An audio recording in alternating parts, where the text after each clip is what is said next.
Hello everyone, welcome back to my channel. I'm so happy you are here today because today I'm going to be talking about books I read in August.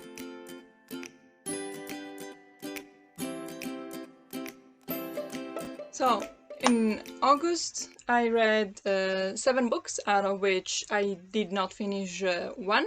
But I still counted it because I tried.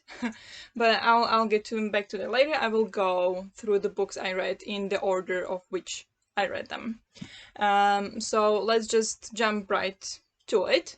So the first book I read in August, or finished in August really, is Carrie by Stephen King.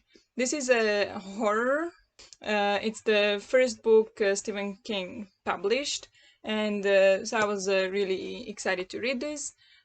Also, I read it or started reading it in Slovak when I was in Slovakia, and my mom owns lots of Stephen King books. So I started that and then finished in English later on because I didn't manage to finish it while we were in Slovakia. And yeah, it's a Stephen King, so it's good.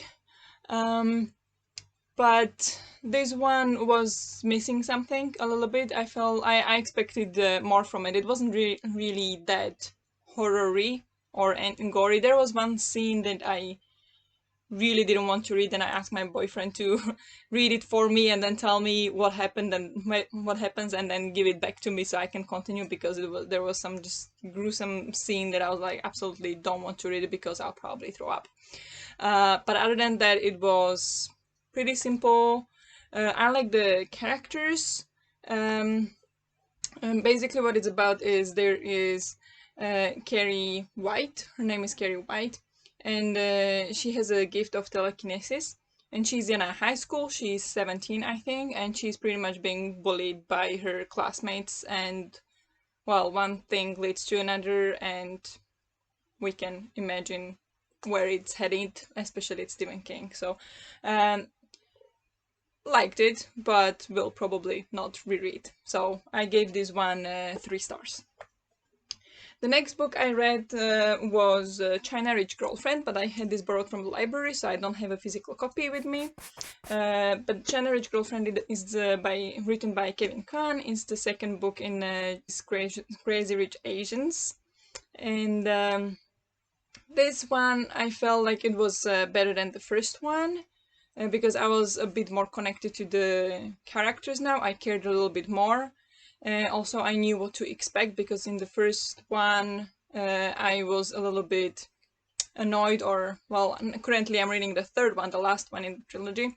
I was, or am, a little bit, not annoyed, but I just skipped through, or like just skim through quickly the sections where they describe what kind of clothes they're wearing, or what kind of architecture is it, who designed it, and these things I don't understand at all, and it just feels like lots of crap, lots of text that I don't understand and doesn't give any real value. I'm like, yeah, it's expensive, I know, let's move on.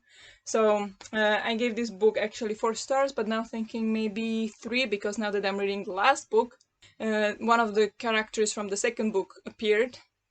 And I was like, wait, who is this again? And I read it last month and I already don't remember, so maybe I'll knock it down to 3 stars, because I gave it originally 4. So that goes Crazy China Rich Girlfriend.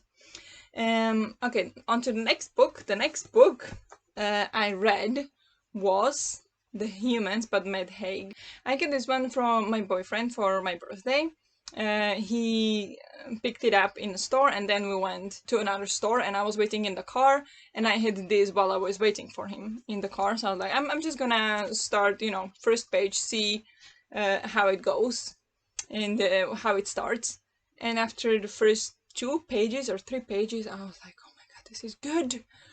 And I was at the time reading a different book, and I was like, I'm reading this. So I completely swallowed this one in like 3 or 4 days. I mean, it is a short book, but I wasn't in the mood to read that much then, so this one was great, like so refreshing.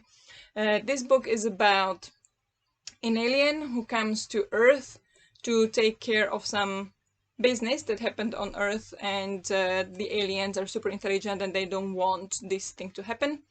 And basically what it is from the start this alien is convinced that humans are disgusting.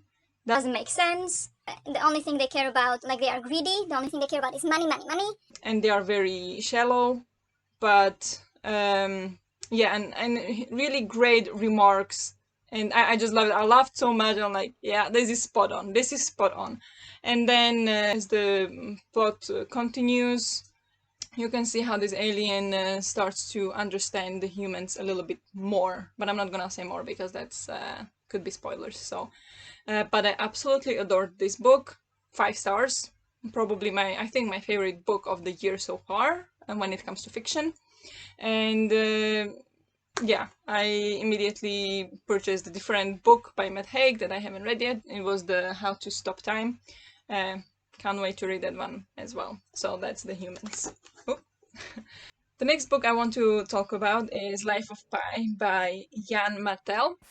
And this book is what the famous movie Life of Pi is based on. And I had this as an audiobook, and we started to listening to it on the way to Slovakia because we were driving with my boyfriend. So we were listening to the book in the car, but we listened to it maybe 3 hours. And the narrator had such a deep voice that even if it was full volume in the car, I couldn't hear it. So I missed a lot of the plot. And I just was like, I actually have no idea what's going on because I missed a lot of the plot. So then I let it go, and then when we got back, I listen a lot of audiobooks around here when I clean or do dishes and stuff like that. So I decided I'm going to listen to Life of Pi from the start. So I started over. And I gave up after maybe 2 hours of listening to it because I was just not interested enough. It was so slow. It was going nowhere. It was just zoo here, zoo there, tiger, this, that. Nothing was happening, and I didn't agree with many of the opinions in this book about zoos, especially. And I was just like, I'm just not interested in it. Maybe if I read it, maybe, or I'll just watch the movie again because I've seen it before and I don't remember it much anymore because that was many years ago. But maybe I'll just watch the movie and not waste time on reading the book. So that's a DNF. And then the next book I started listening to and listened to was Letters from the Lighthouse by Emma Carroll. This book is basically for children. It's a children middle grade book, and it's based in during the Second World War in England. And we follow this 12-year-old girl and her, I think, 8-year-old brother as they are sent away from home because it's too dangerous. And they move into this lighthouse with this old guy, and they don't know what this old guy does, but they found a letter that they can decode. It's a coded letter because it's about the war. And basically the book is about how they are trying to decode the letter, and yeah, it was pretty cute. I really liked it, but it's more for children, so maybe I would be able to appreciate it more if I had children or if I was reading it with a child. But as like this, it was don't want to say cute because it's about war, but it was a nice relaxed read. So that's Letters from the Lighthouse. I gave it 3 stars, strong 3 stars, let's say. Okay, the next book was The Mountains Sing, which was the Book Babes Book Club pick for August. The Mountains Sing is written by, now, excuse me if I pronounce it wrong, I'm sure I pronounce it wrong, Nguyen Phan Khmer. And this book is a historical fiction based in Vietnam during Vietnam War, where there were North Vietnam and South Vietnam, and they were fighting against each other. And I like how this book was written from the point of the view of this 15-year-old girl during the Vietnam War. And then she lives currently with her grandmother. and from her point of view, we have flashbacks back to war 50 years ago in Vietnam.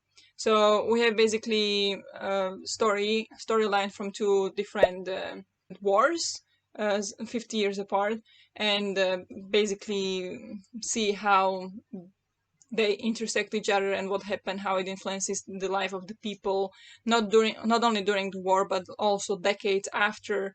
And some scenes were really strong, and I was like shocked about like what I'm reading. But most of the time it just took so long to read. I wasn't amazed by the writing that much, so it was a little bit disappointing for me. But I gave it 3 stars, strong 3 stars, I think. So that's The Mountains Sing. And then the last book of the month that I read was The Once and Future Witches, which was the book club pick for Book Roast Patreon book club, Moonies. And yeah, this book is written by Alex E. Harrow, the same writer who wrote The 10,000 Doors of January. I haven't read that, but I thought interesting to note that. But yeah, I saw this book everywhere, all over Instagram, and I was never really drawn to it. I don't know why, I just felt like really intimidating. But now I joined Patreon in August, and this was the book club read. So I was like, I'm just gonna jump in and I'm going to read it. It's basically historical fiction about witches back at the end of the 19th century. So this book takes place in year 1893, I believe, in the US. And this book is about 3 sisters who kind of got distance from each other throughout their childhood. And now, magically, they found each other in the city of New Salem, where 2 of them live. And they managed to call this magical tower. And basically the story evolves from there, where they start kind of discovering if they are witches, what else are witches, what they can do as witches, because this is a very strongly patriarchal society. This feels like a very strong topic in the book, is feminism and how strong patriarchy was and how to beat patriarchy. So it felt like the witchism, like the witchcraft. The witchcraft was kind of a synonym to feminism, and that was really nice touch. But overall, I didn't like the writing style, especially because it felt like there is a paragraph and I have to reread it twice to understand what's happening. Like, it wasn't going into my head what's happening in this book and what's happening in this story, because the writing was just too lyrical, or I don't know, I just didn't like the writing that much. And also the characters felt a little bit flat, like it was more focused on the witchcraft, and I didn't really care all that much for the sisters. Especially what I didn't like is how strong the sisters were at one point, and then 3 pages later she's like, but should we do this? And like 3 pages before it was like convincing other people to do that. So it felt a little bit like inconsistent in the characters, but it was very nice, interesting read. And actually I found some other books now about witches from the 19th century and from Salem that I would like to read more about, and more about what actually happened. And yeah, so it definitely motivated me to read more about the witches. But to sum it up, I gave this book 3 stars. Just in the middle, 3 stars. So those are all the books I read in August, read and listened to. So these 2 I have a physical copy of, and then I read 2 of them on Kindle, 2 of them I listened to, and 1 of them I had to return to the library. So yeah, that's it from me for August wrap-up.